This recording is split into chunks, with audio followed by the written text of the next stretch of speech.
Good morning, I'm Paula from Faux Chic Emporium and welcome to my masterclass. Today we are going to be looking at Faux Rustic Patina, which is a really cool technique that I'm going to show you, but we're also going to be doing some raised stenciling and some image transfer, so you've got an awful lot thrown into one video. So take a seat because it's going to take a while. First thing I'm going to do, this is a stencil, part of a set that I bought, and it's a cardboard one, so it's fragile, but I'm going to do some raised stenciling around the top of this old hat box that I found. I'm going to do this image transfer, so I've just put it in place so that I know where I need to do the raised stenciling.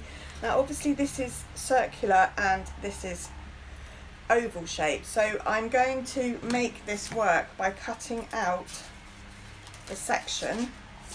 So I've got a long section and a short section that alternates, so I'm going to cut out both. So that's my long section and my short section.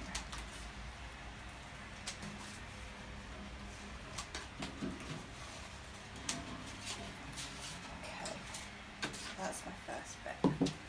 So I position it where I want the raised stencil to start. I'm going to use a little bit of masking tape, keep it in place.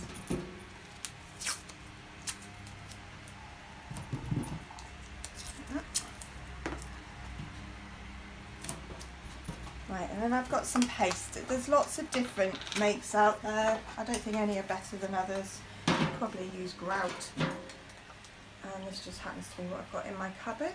So I'm using a knife and I'm using an old credit card. They're quite a good tool to have stashed up, so don't throw them away. And then I use the card to scrape the paste in. Now you're not looking at getting this really fat, it just needs to be the depth of the card itself. So even though you might think it won't show, it will once it's painted. So keep scraping away. I can use my knife to gather it back up again. A bit more. So you can see this process isn't particularly quick. It's going to take a while, but it will be worth it. So I'm going to carry on all the way round here, and then I've got some feathers to put around there, and I'll show you in a more of a speeded up version.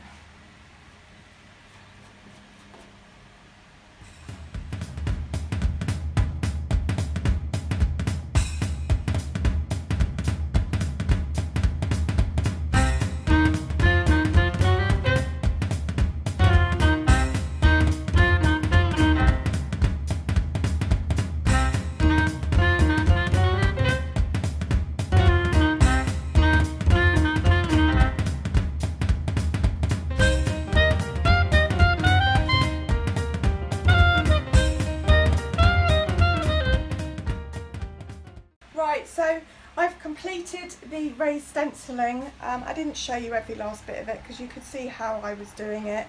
And then I've blow dried it with a hairdryer, so it's still probably fragile and I could probably still scrape it off if I wanted to, but it's good enough for me to now move on and paint. So the first stage that I'm going to do, and patina is about layering and age and old and rust and all those beautiful, gorgeous natural processes. So we're going to fake that today, and I want to add my image transfer here. So I'm going to give it initially a base of this turquoisey colour. You can use whatever brand of paint you want, but this is a chalk paint, so it will stick to the metal. Obviously, in terms of preparation, this box, all I did was give it a sand down, a rub down, and then a clean cloth to clean it all. So as you can see, I'm just painting over the raised stencils that we've created. At the moment it looks like I'm covering them up, but it won't. So I'm not going to do this turquoise everywhere. I'm going to do it in areas because rust is patchy. So you can just watch me start to create this.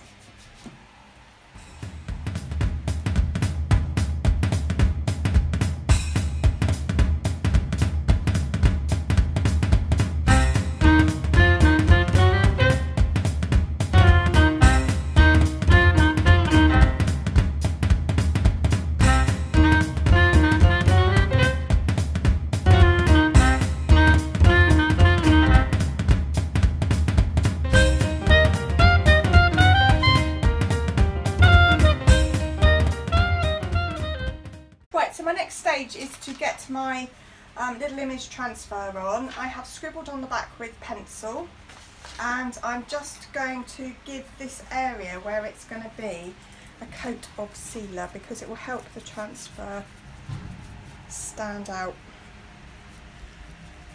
when I trace it through. So that's all we do. One coat. Now just give it a quick dry with a hairdryer, and then I'll show you how we transfer the image onto it. Okay, so I've dried it off with my hairdryer. I'm now going to use a biro because it's a bit more diggy in than pencil. I can push harder to pick out some of the picture. As you can see, I've already gone over once with a biro because I was deciding which bits I wanted to keep. So I won't be copying the whole thing, but I wanted the broad structure of the shape. So I'm kind of going back and forth, pushing quite hard. It's quite hard on your hand. I'll let you watch the rest of the process, slightly speeded up.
Now, as you can see, that bubbled a bit because the finishing cream that I put over it obviously was still a bit sticky, but that's perfectly okay because this piece is going to be full of texture anyway. But my advice if you were going to do that and wanting a perfect finish was to make sure that the finishing cream was properly dry, and that wouldn't happen. But I have got quite a clear image now that I can use with a small paintbrush to start picking out that initial image, and I shall obviously use my original image as reference when I'm painting. So I shall make a start on that and then show you how that's progressing. So I'll see you back in a bit. So I have literally just gone round my gypsy picture with a black paintbrush and done a line drawing at the moment, and I am going to add to it, but I just wanted it in play, ready for all of my patina. So patina is about layering, so this is my first layer, other than the turquoise that you've seen, and I'm going to put it everywhere, all over this box in a solid coat and the hardware. So any metallic paint that you've got, this is copper. I have used bronze before and that's quite good as well, but so whichever you've got I'm sure will be fine, whatever brand, or you could spray it. It's all about the colour. And I'm using this kind of stipple brush so that I don't get any harsh lines where the joins are. I'm using it as a brush everywhere else.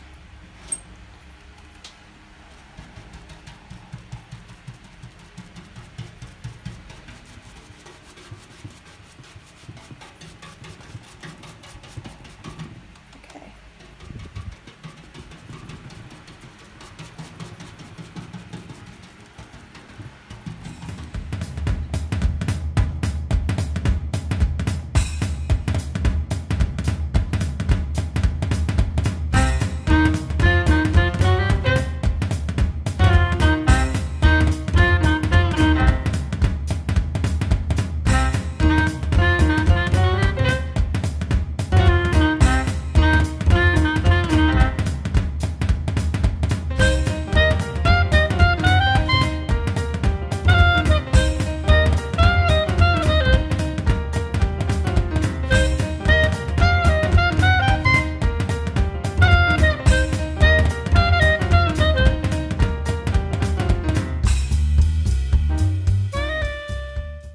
So it's got a solid coat of the copper, and I'm now using a red chalk paint. I'm going to work in quite quick, small areas. I'm not covering the whole piece because I'm having patches, as I've said. But once I've got it on, I've used a dry rag to blot it off. And the idea is, one, to create texture, but two, to pull back some of the paint and reveal some dull copper underneath, you can see. So this is going to give the effect of aging and layers, and I'm using the stipple brush to give me that. So it's really effective. So I'm going to carry on working on this with several colours in exactly the same way. So I've got an orange and I've also got a yellow. And I'm just going to keep blotting.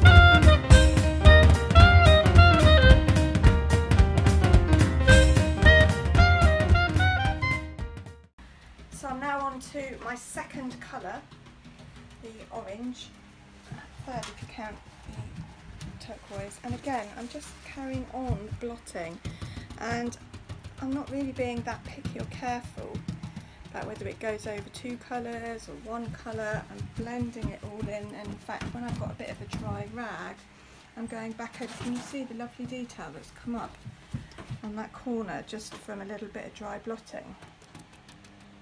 This is where we get the texture of rust coming through. So it's all starting to pull together now. I'm really pleased with that. So I'll let you watch as I continue to build the layers.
started the stippling, I used a yellow acrylic because I didn't have a yellow chalk paint, just to break up, and it was almost like dry brushing, stippling.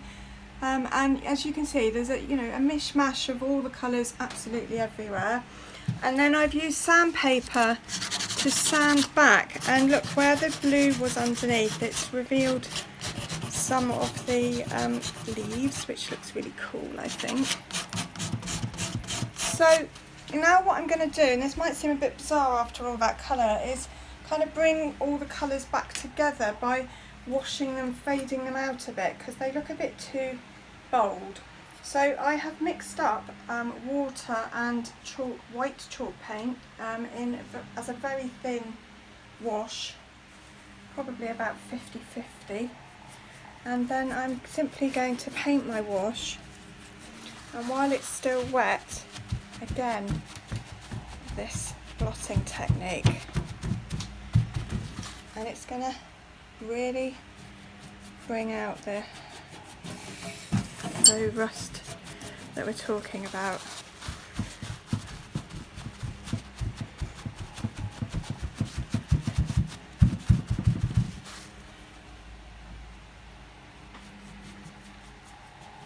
So I'm going to do this all over the piece.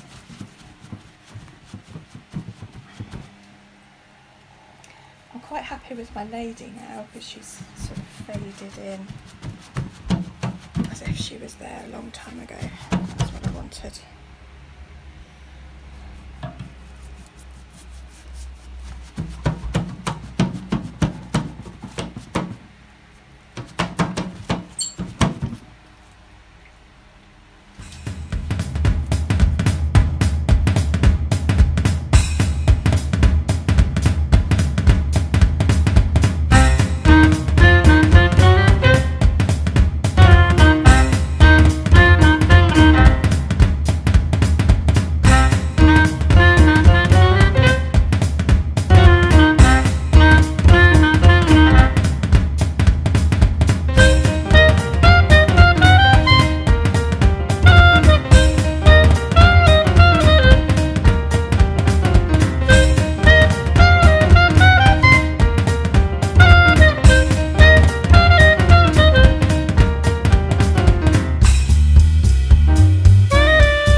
We're nearly there. I have sanded back with the sandpaper on my raised stencil and started to sand back the wreath that I put at the beginning. As you can see, it starts bringing it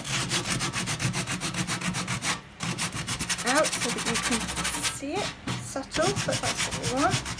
And I'm also using the sandpaper to scrub out, distress a bit areas around the tin. The last stage with this patina is a gold wax, and I use my finger and strategically just rub it in various places. That doesn't have to be anywhere specific.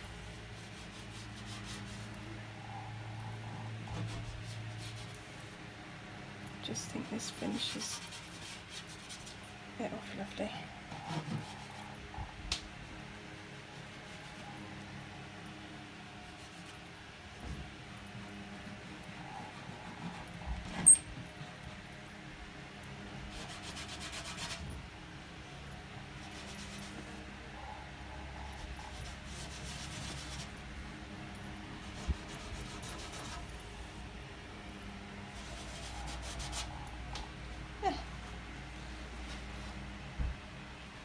So I should just continue about the piece, putting this gold wax before it's finished and ready to show you. See you back in a bit. Right, we're all done. It's been a long day. This has taken a lot of patience and a lot of time and a lot of layers of paint. I think the sanding it down and pulling back some of the underneath rusty colour has really helped and really worked. I think the blending's great, and I have of course finished it with my favourite sealer. So that just needed one coat all over and I've dried it. So we're all done for today on this kind of rustic patina look, hat box gypsy style. I kind of love it. I've never done anything like it before, so I'm quite enjoying it. Thank you very much for watching and joining me on this masterclass. I'd love to see what you do with this technique. Please share it with me on my page and make sure you tune in to my other masterclasses. Until next time.